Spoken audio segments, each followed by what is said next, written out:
Hey there, today we're going to look at how to add YouTube audio library music to DaVinci Resolve. So let's get started.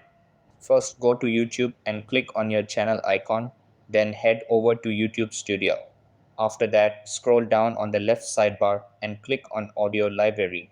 Over here, browse through the list of royalty-free songs filtered by title, genre, or mood and click Download on the track you want to use. Then open File Explorer and go to your Downloads folder where the track was saved. After that, open DaVinci Resolve and drag the downloaded audio file into the media pool. Then from the media pool, drag the audio file onto the timeline below your video clip. Over here, you can trim the start or end of the music as needed. Split the clip at the right points and delete any extra sections. Then align the music to match your video content. And that wraps it up. Appreciate you watching. See you in the next.